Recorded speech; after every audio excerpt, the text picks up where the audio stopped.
Hello everyone, আমি Imdadul. Welcome to our channel.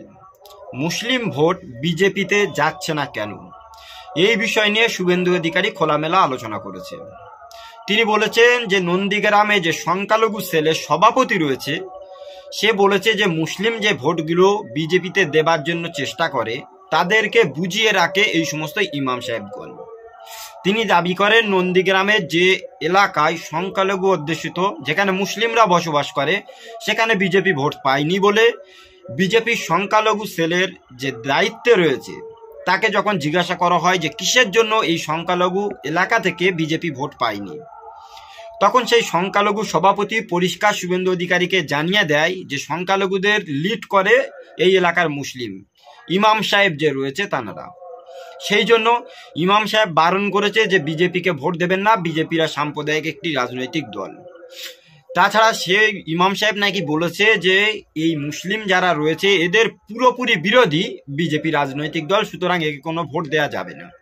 তিনি এও দাবি করেন মাত্র ২৫০০ টাকা ইমাম সাহেবের ভাতা এবং ১০০০ টাকা মুয়াজ্জিনের ভাতা ইতি ইমাম এবং মুয়াজ্জিনরা বিক্রি হয়ে যাচ্ছে। মুসলিম কমিউনিটিকে লিড করছে ইমাম সাহেব এবং মুয়াজ্জিনরা, সেই জন্য বিজেপিরা ভোট পায় না। আসলে একটা জিনিস পরিষ্কার করা উচিত, দিল্লি নির্বাচনে আমরা দেখেছি যে সমস্ত মুসলিম অধ্যুষিত এলাকা রয়েছে সেই সমস্ত জায়গাতে পরিষ্কারভাবে বিজেপি সেখানে জয়লাভ করেছে। কারণ হিসেবে সেই সমস্ত মুসলিমরা বিজেপির পতাকা গায়ে লাগিয়ে পরিষ্কার স্লোগান দিচ্ছে আর বলছে যে আমাদেরকে একদমই গত ১০ বছর দেখে না। তারা একটা কথা ভেবেছিল যে মুসলিম যারা রয়েছে তারা পরিষ্কারভাবে বিজেপি বিরোধী, কিন্তু সেই সমস্ত জায়গায় থেকে বিজেপির ভোট পাওয়ার পর আপ সেখানে হেরে গেছে এবং বিজেপি জিতে গেছে। সেই সিচুয়েশন নিয়ে ওয়েস্ট বেঙ্গল যে বিরোধী দলের নেতা শুভেন্দু অধিকারী সমাবেশ থেকে বলছেন যে মুসলিম যে সমস্ত ইমাম সাহেব মুয়াজ্জিনরা রয়েছে তারা মুসলিমদেরকে বারণ করাতে বিজেপিতে ভোটটা আসে না। আসলে একটা কথা আপনি ভালোভাবে দেখুন, বিজেপি একটি সাম্প্রদায়িক রাজনৈতিক দল, তারা পরিষ্কারভাবে মুসলিম বিরোধী। ২০১৪ সালের পর থেকে বিজেপি ক্ষমতায় এসে যতগুলো আইন পাশ করেছে অধিকাংশ তো মুসলিমদের বিরোধী। সে আপনি যদি দেখেন পরকীয়া, সমকামিতা, ৩ তালাক, কাশ্মীর থেকে ৩৭০ তুলে দেওয়া, তার পরপর দেখেছি তারা ধর্ম নিয়ে রাজনীতি করার জন্য এনআরসি, সিএএ, সিএবি, এনপিআর এই সমস্ত বিল আনতে চেয়েছে। আর সেখানে পরিষ্কার তারা বলেছে বাংলাদেশ, আফগানিস্তান এবং পাকিস্তান থেকে যে কোনো ধর্মের মানুষ যদি আসে তাদের নাগরিকত্ব দেওয়া হবে, কিন্তু কোনো মুসলিম যদি চলে আসে তাদেরকে কখনো নাগরিকত্ব দেওয়া হবে না। এ থেকে তো পরিষ্কার হয়ে গেছিল যে হিন্দু এবং মুসলিম একটা ডিভাইডেশন করে রাজনীতি করতে চাইছিল। কিন্তু আজকের সেই মুসলিমদের ভোট হঠাৎ বিজেপির লাগবে কেন এরকম একটা সিচুয়েশনে? যে কথাটা তিনি বলেছেন বিরোধী দলের নেতা, যে ইমাম সাহেব, মুয়াজ্জিন সাহেব বা যে সমস্ত বক্তারা ওয়াজ মাহফিল করে তারা নাকি মুসলিমদেরকে বুঝিয়ে বিজেপিতে ভোট দিতে দেয় না। তাহলে একটা পরিষ্কার কথা বলুন তো, এই ইমাম সাহেব, মুয়াজ্জিন সাহেব বা এই সমস্ত বক্তাগণ তো মুসলিম কমিউনিটির প্রচুর ভালো ভালো কথা বলে, নামাজ পড়ার কথা বলে, রোজা রাখার কথা বলে, দাড়ি রাখার কথা বলে, মিথ্যা কথা বলতে বারণ করে, কিন্তু মুসলিম সমস্ত মানুষ কি এই কথাগুলো মেনে চলে? আপনি দেখুন ১০০-এর ভেতরে এতই যাবে ২০-২৫% ছেলে মেয়েরা নামাজ পড়ে, আদার্স তো কেউ তেমন নামাজ পড়ে না। তাহলে যদি ইমাম সাহেবের সমস্ত কথা সবাই মানতো তাহলে তো সবাই নামাজ পড়তো। সুতরাং এই জায়গায় থেকে আমি মনে করি যে ইমাম সাহেবরা কেউ মুসলিমদেরকে বুঝিয়ে রাখেনি যে বিজেপিতে ভোট দিতে হবে কি দিতে হবে না, কিন্তু মুসলিমদের চোখ কান আছে, তারা জানতে পারে, বুঝতে পারে যে কোন রাজনৈতিক দলকে ভোট দেওয়া যাবে, কাকে দেওয়া যাবে না। ২০১৪ সালের পর থেকে আমরা দেখেছি বিজেপি যেখান থেকে ক্ষমতায় এসেছে প্রতিনিয়ত মুসলিম কমিউনিটির একের পর এক বিল এনে তাদেরকে দমিয়ে রাখার চেষ্টা হয়েছে, সাম্প্রদায়িক রাজনীতি করে হিন্দু মুসলমানকে ডিভাইডেশন করার চেষ্টা হয়েছে। সেই সাথে সাথে বিভিন্ন জায়গায় মব লিঞ্চিং এর মতো ঘটনা ঘটিয়ে জয় শ্রীরাম ধ্বনি দিয়ে মুসলিম মানুষদের দাড়ি ধরে টানা হয়েছে, টুপিটাকে খেলনা মনে করে ফেলে দেওয়া হয়েছে, মুসলিমদের মারধর করা হয়েছে, পিটিয়ে হত্যা করা হয়েছে। সেই সঙ্গে সঙ্গে খাদ্যতে নিরামিষ খাবে না আমিষ খাবে তাতেও একটা ডিভাইডেশন করার চেষ্টা হয়েছে।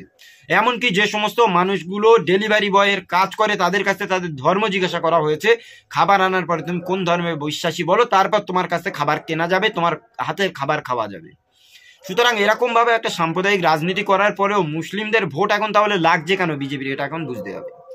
আমরা জানি অন্যান্য রাজনৈতিক দল যে সমস্ত রয়েছে তারা মনে করে মুসলিমরা বিজেপির পুরোপুরি বিরোধী, আমরা তাদের কাজ করি না করি, লাভ দেই আর না দিই, এই সমস্ত মুসলিমরা হয়তো আমাদের ছেড়ে চলে যাবে না আর পুরোপুরিভাবে ভোটটা আমাদের দেবে।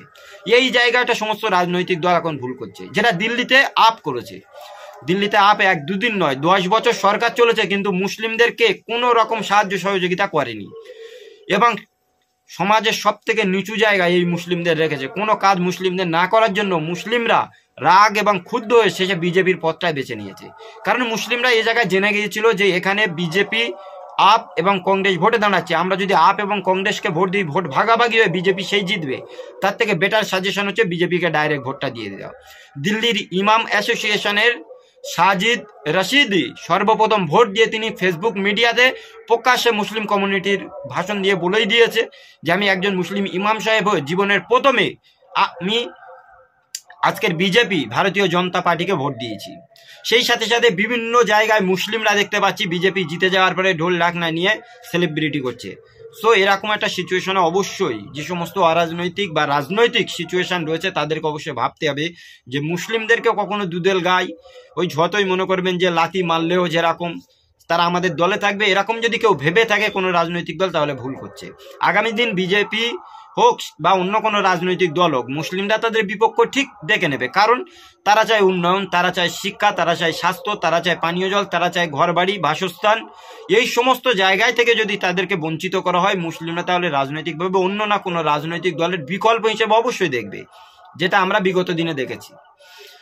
সুতরাং প্রত্যেকটা মানুষ যারা বিজেপির এই মনে করে যে মুসলিমরা কেন ভোট দেয় না, এর পিছনে সবথেকে বেশি কারণ হচ্ছে বিজেপিরা নিজেই সাম্প্রদায়িক রাজনীতি করবেন, মুসলিমদের বিপক্ষে যাবেন, সাম্প্রদায়িক ধর্মের সুশ্রুতি দেবেন, বাবরি মসজিদ ভেঙে রাম মন্দির করবেন, সেই সাথে সাথে এনআরসি এনপিআর করবেন, মুসলিমদের প্রতিনিয়ত মারধর করবেন, আর ফের মুসলিমদের ভোট লাগবে বলে বিভিন্ন সভা সমাবেশে গিয়ে মুসলিমদের কাছে ভিক্ষা করবেন। তাহলে মুসলিমরা আপনাদেরকে বিশ্বাস করবে কি করে? আপনারা তো প্রকাশ্যে বলেছেন যে মুসলিমদের ভোট আমাদের লাগবে না, অনলি ফর হিন্দুদের ভোটগুলো একত্রিত যদি করতে পারি আমরা জিতে যাব। আর তার জন্য তো আপনারা দীর্ঘ 1980-র দশকে বিজেপি তৈরি হওয়ার পর থেকে আপনারা তো সেই ধর্মের ভিত্তিতে রাজনীতি করছেন। তাহলে আজকের মুসলিমদের ভোটটা আপনাদের দরকার হচ্ছে কেন? এই জন্য যে পশ্চিমবাংলাতে যদি মুসলিম অধ্যুষিত ভোট যেদিকে আসবে বা সংখ্যালঘু ভোট যেদিকে থাকবে সেই দিকেই সরকার করতে পারবে। এই জন্য শুভেন্দু অধিকারী দিল্লিতে কখনো গিয়ে ধর্মের ভিত্তিতে ভাগাভাগি করার চেষ্টা করেনি, কিন্তু বাংলাতে করার চেষ্টা করে, কারণ সে মনে করে হিন্দু ভোটগুলো একত্রিত হলে সে রাজনীতিভাবে ভালো একটা জায়গা পাবে। কিন্তু প্রকাশ্যে এই জায়গায় তো আমরা দেখতেই পাচ্ছি শুভেন্দু যাই করুক, কিন্তু তারপরেও ওই 12টার বেশি তাদের বিধায়ক বা সংসদ টেকে না। অথচ আমরা দেখতে পেয়েছি বিজেপির ভিতরে এই সময়ে দক্ষি ঝগড়া, শুভেন্দু এবং সুকান্তুর তরজা চলছে, একে অপরের দ্বন্দ্ব। নব্য বিজেপি এবং আদি বিজেপি দুজনের ভিতরে বিভিন্ন দিন ঝগড়া ডিভাইডেশনের জন্য বিজেপি এই সময়ে পুরোপুরিভাবে বাংলায় শেষের পথে।